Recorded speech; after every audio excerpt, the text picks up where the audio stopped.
ഇറാന്റെ ഭരണാധികാരി പറഞ്ഞതും പാകിസ്ഥാനിലെ പെൺകുട്ടികൾ പറഞ്ഞതും കണക്ട് ചെയ്ത് നോക്കിയാൽ കഴിഞ്ഞ 10 വർഷത്തെ യാത്ര നമ്മുടെ രാജ്യത്തെ എവിടെ എത്തിച്ചിരിക്കുന്നു. ഈ പരിപാടിയുടെ പ്രാധാന്യം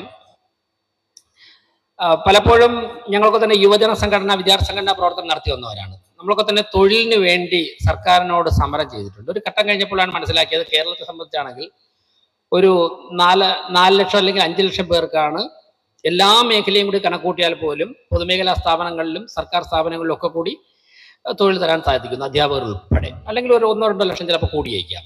3.5 കോടി ജനങ്ങളുള്ള ഒരു സംസ്ഥാനത്തിൽ 10 ലക്ഷം പേർക്ക് മാത്രം ജോലി കിട്ടിക്കഴിഞ്ഞാൽ ബാക്കിയുള്ളവർ ഏത് തരത്തിലാണ് ജീവിക്കുന്നത്? അങ്ങനെ നമ്മുടെ രാഷ്ട്രത്തിന്റെ സങ്കല്പം എടുത്ത് നോക്കിയാൽ നരേന്ദ്രമോദി ചിന്തിച്ചത് ഈ രാജ്യത്ത് ജനിച്ചു വളരുന്ന എല്ലാവരിലുമുള്ള എനർജി ഏതെങ്കിലുമൊക്കെ തരത്തിൽ ഗവൺമെന്റിന്റെ സഹായത്തോടുകൂടി പ്രയോജനപ്പെടുത്തിക്കൊണ്ട് അവരുടെ വ്യക്തിപരമായ വികാസത്തിനും അതോടൊപ്പം തന്നെ രാഷ്ട്രത്തിന്റെ ആകെയുള്ള മുന്നേറ്റത്തിനും ഏത് രീതിയിലേക്ക് ഫോക്കസ് ചെയ്യാൻ സാധിക്കും. ഇതായിരുന്നു അദ്ദേഹം നടത്തിയ റിസർച്ച്. അതിന്റെ അടിസ്ഥാനത്തിലാണ്